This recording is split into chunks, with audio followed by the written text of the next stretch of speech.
우병우 씨 힘내세요라고 외친 사람들은 어떤 사람들입니까? 네, 아빠 힘내세요도 아니고 우병우 씨 힘내세요인데요. 네. 이 사람들은 박근혜 대통령의 지지자들입니다. 아하. 이전에도 이런 사실들이 있었어요. 2월 달에 보면요. 이때도 구속 여부가 결정될 때 법원에 들어갈 때 우병우 씨 힘내세요라고 하는 사람들이 성조기를 들고 있었는데 네. 지금도 비슷한 상황이 벌어지고 있습니다. 네.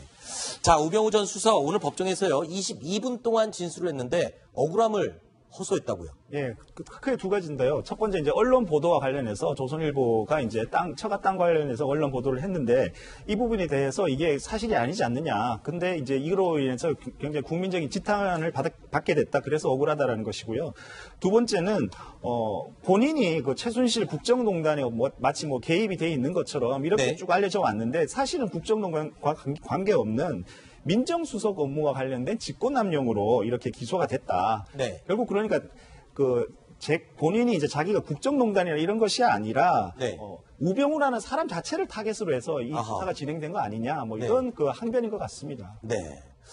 자, 그리고 청와대 비서진의 한 사람으로서 준엄하게 느낀다. 정치적 책임을 느낀다라고도 말을 했습니다. 자, 박근혜 전 대통령 지난해 4월입니다.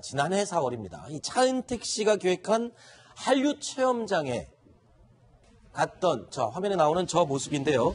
K-스타일 허브입니다. 근데 이 자리에서 송중기 씨와 직접 만났었는데 자, 이 만남 이후에 송중기 씨에 대한 아주 깨알 지시를 내려서 그 부분이 지금 내용이 또 드러났다고요? 네, 이번에 그 재판 과정에서 드러난 내용인데요. 이런 겁니다. 보통 대통령이 어떤 사안을 깨알같이 지시를 하지를 않죠. 특히 박근혜 전 대통령 그러지 않았는데 안종범 전 청와대 정책조정수석한테 이런 얘기를 합니다. 온라인 예약 기능, 체험 블로그, 영문 홈페이지에 없는 것이 문제다. 아, 대통령이 이걸 다 직접 지시한 겁니까? 네, 그렇습니다. 매우 세밀하게 얘기했고요. 네. 송중기의 발자취를 영상으로 제작해라. 이런 얘기도 했습니다. 그리고 송중기 씨가 출연했던 드라마죠. 태양의 후예의 홍보 자료를 보완해달라. 네. 그리고 건물 앞에 그게 이제 한국관광공사라고 지금 청계천변에 있는 쪽인데 네. 거기 앞에다가 입간판을 만들려고 했습니다. 이것뿐만이 아니고요. 네. 사실 정부 예산도 늘었습니다. 네. 또 관련 예산 여기에 맨 처음에 26억 원이 그 K-스타일 허브에 배정이 됐는데 두 차례에 걸쳐서 늘어서 171억 원이 됐고요. 아하. 박근혜 전 대통령이 작년 3월에 대통령 수석 비서관 회의에서도 태양의 후예가 창조경제의 모범 사례다 이런 얘기를 했습니다. 네. 자, 그러니까 대통령이 직접 송중기 발자취를 영상으로 제작해라. 그리고 건물 앞에 입간판도 만들어 세워라. 홍보 자료도 태양의 후예들 내용을 좀 보충을 해라.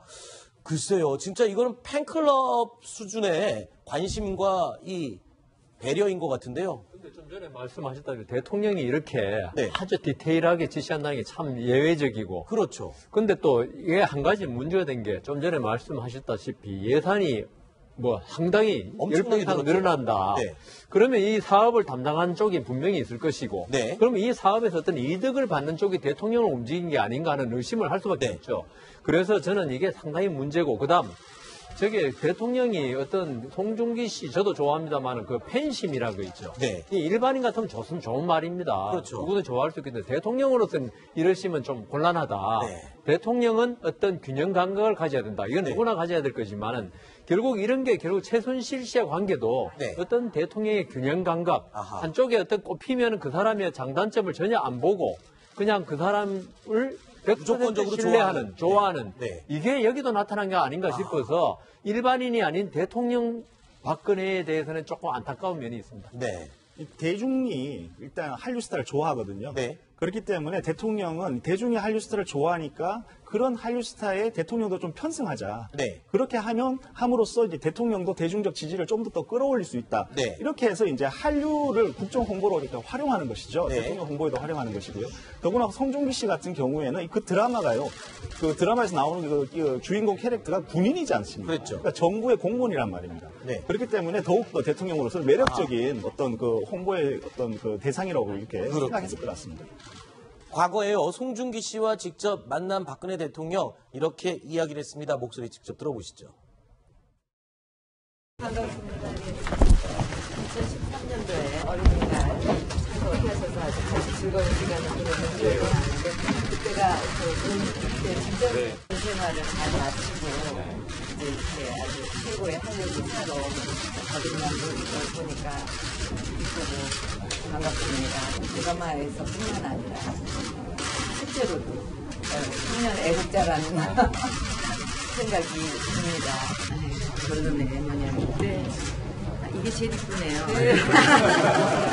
이게 제일 이쁘네요. 네, 지금까지 4가지 소식 살펴봤고요. 다음 5번째 소식 준비되어 있습니다. 저희가 고른 7위 소식입니다. 확인해 보시죠. 네, 안경환 후보자 이야기입니다. 전체적으로 자신이 쓴 글에 논란거리가 있는 표현이 많이 있지만 전체 맥락을 유념해달라고 했죠. 관련된 여성관 왜곡 논란, 지금부터 얘기 다뤄보겠습니다. 두 기자 모셨습니다. 김성진 팀장 그리고 배혜린 법조팀장입니다. 안녕하세요. 자, 두 분께 제가 당부를 드렸죠. 이 안경환 후보자의 글, 논문, 책 많이 읽어달라고 부탁을 드렸는데 자, 쭉 읽어보니까 뭔가 좀 공통된 특징이 뭐 하나 보입니까? 네, 그렇습니다. 아주 많은 책을 쓰고 논문을 냈는데 안경환 후보자의 책 중에서 여성인식이 드러나는 부분만 좀 따로 떼서 살펴보도록 하겠습니다. 먼저 강간, 원시적 남성 지배의 수태라는 칼럼인데 아버지 입장에서 딸에 대한 강간은 일종의 영업방해다. 처녀성 절도인 동시에 시장 가격의 불법적 횡령이다. 잠깐만요. 저게 88년도에 쓴 논문이라고 알고 있습니다만 저게 진짜로 안경환 후보자의 생각입니까? 네, 근데 또 보시면 앞부분에 원래 하고자 했던 얘기가 있습니다. 그 부분을 보시면 고대의 법전에 나왔는데 형사법상 강간죄가 처음으로 합리됐던 건 그 당시에 노예자와 함께 여성이 하나의 소유권, 상품화돼 있었던 부분이 있었기 때문에 이런 식의 해석이 가능하다라는 설명을 하기 위해서 하나의 또 설명이 붙은 겁니다. 아니 그러니까 저 얘기가 요즘 얘기가 아니란 뜻입니까? 그래서 고대입니다. 그래서 고대 바빌론 법전이나 모세의 율전에 나오는 그런 내용을 좀 인용을 한 부분인데 그 가정을 설명하는 과정에서 조금 가격한 표현이 좀 들어가 있고요. 또 다른 표현 하나 더 사례를 한번 보시겠습니다. 보시면 술 없이도 좋은 시를 쓸 수 있어야 한다라는 그 기고문인데 그 내용을 보면 또 다른 또 해석이 가능한 부분인데요. 자, 지금 보시는 것처럼요. 세상이 달라졌다. 개명된 사회는 사람을 차별하지 않는다. 지당한 말씀을 하신 거 맞습니다. 네, 이 얘기를 하기 위해서 예시를 든 부분이 좀 부적절하다. 그런 제기가 나오고 있습니다. 오랫동안 술은 남성만의 도락이었다. 그런데 그러면서 술자리에서 여성은 사내들의 사연을 경청하고 반응해야 했다부터 해서 또 술자리에는 장모 여러 가지 좀 그런 여성에 대한 비하적인 발언이 조금 들어갔는데 본인이 하고자 했던 명확한 메시지는 있습니다. 근데 그걸 위해서 자신이 한 줄 덧붙인 비유 그리고 생각 이 부분에서 좀 사회 통념상 자극적이거나 가격하다는 인식을 좀 갖게 하는 것 같습니다. 자, 그러니까 지금 말씀은 이제 쭉 자기가 하고 싶은 얘기를 잘 했는데 조금 더 한 발 더 나가서 사족을 좀 붙이다가 꼭 논쟁이 되고 논란이 되는 표현이 들어갔다. 그렇게 분석을 한다는 얘기입니까? 네, 그렇습니다. 문제가 되는 거 이게 전체 맥락에 문제가 없을 수도 있겠지만 사이사이 엿보이는 안 후보자의 여성간이 좀 드러나는 부분 좀 우려스럽다. 그렇게 해석을 할 수 있습니다. 그래서 좀 더 자유롭게 쓰는 수필, 맥주와 사색이라는 수필이 있는데 방송으로는 자세히 표현할 수는 없지만 본인이 지중해 상반시 누드비지에서 느낀 그 남자의 간음증과 성적 욕망 그리고 교수와 제자의 그런 묘한 판타지 그런 것을 읽어서 좀 표현한 부분이 좀 있거든요. 그러니까 그런 부분들을 봤을 때 과연 이거 어떻게 해석해야 될까 부분이 있는데 오늘 이 부분에 대해서 안 후보자가 이런 해명을 내놨습니다. 들어보시겠습니다. 여성을 비하할 의도는 추호도 없었으며 저 역시 한 사람의 남성으로서 남성의 본질과 욕망을 드러냄으로써 같은 남성들에게 성찰과 반성의 계기를 제공하고자 했습니다. 네, 본인의 그런 판타직 시각을 드러내므로 해서 같은 남성들에게 그런 반성의 기회와 성찰의 기회를 주고자 했다라고 했는데 과연 그러했는지는 이제 독자의 목소리로 남을 것 같습니다. 자, 배혜림 기자 나오셨는데 지금 오늘 채널이가 단독 취재한 거 보니까 70년대 결혼 무효 소송 관련된 건데 가족에게 좀 충분히 사과를 했는지 모르겠습니다. 네, 저희가 가족의 얘기를 들어봤습니다. 결과 충분한 사과가 있었다고 보기는 어려울 것 같습니다. 우선 말씀하신 대로 안 후보자의 글들을 읽어봤는데요. 여성의 몸이 거래된 역사에 대한 깊은 관심이 글들에 드러나 있습니다. 남성이 여성을 지배했던 과거, 역사에 종종 비판적인 시각을 드러내기도 했었는데 이 안 후보자는 실제로는 여성이 동의하지 않은 혼인신고를 하는 방식으로 이 여성을 소유하려 했던 것 아니냐는 비판도 가능할 것 같습니다. 1970년대였다, 젊은 시절이었다라고 해명하지만 역시 좀 앙금 좀 남는 거죠? 그렇습니다. 오늘 안 후보자는 반성하고 후회한다고 말을 했습니다. 하지만 당시 안 후보자는 피해 가족들에게 말씀드린 대로 제대로 사과하지 않은 것으로 전해졌습니다. 피해 여성의 가족은 이 안 후보자가 당시 뒤로 숨고 비겁한 행동을 했다고 말했습니다. 안 후보자가 말로는 이 평생 안고 가겠다 이렇게 말을 했지만 행동은 달랐다는 얘기입니다. 통상 이 혼인 무효 소송을 내는 경우에는요, 네. 형사 고소를 함께 합니다.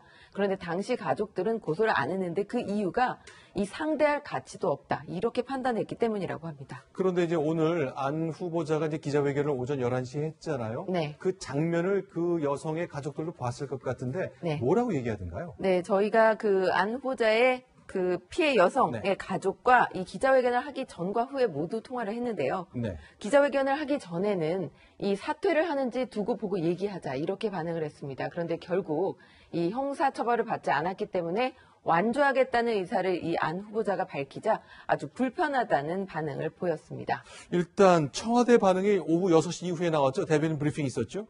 네, 일단 100% 설명을 했는데 그 네. 비공식적으로 그냥 마이크 없이 설명을 한 부분인데 일단은 좀 여론 흐름이 좀 지켜보겠다는 입장입니다. 일단은 청문회까지 가보자는 게 기존 입장이었다면 일단 주말 사이에 지금 강경화 후보자에 대한 또 임명 가능성이 나오고 있기 때문에 주말 사이 여론 흐름을 봐서 여론에서 그다지 그래서 좋다, 국민 지지한다라면 강행, 네. 여론이 악화되고 지지율이 빠질 수가 있다고 한다면 임명권자인 대통령이 철회 가능성도 지금 내비치고 있습니다. 아, 그렇군요. 지금까지는 그대로 간다 이외엔 다른 답이 없었습니다만 안경환 장관 후보자만큼은 여론을 보고 결정하겠다는 쪽으로 반발쯤 물러선 모습을 보았습니다. 두 기자 오늘 말씀 잘 들었습니다. 고맙습니다.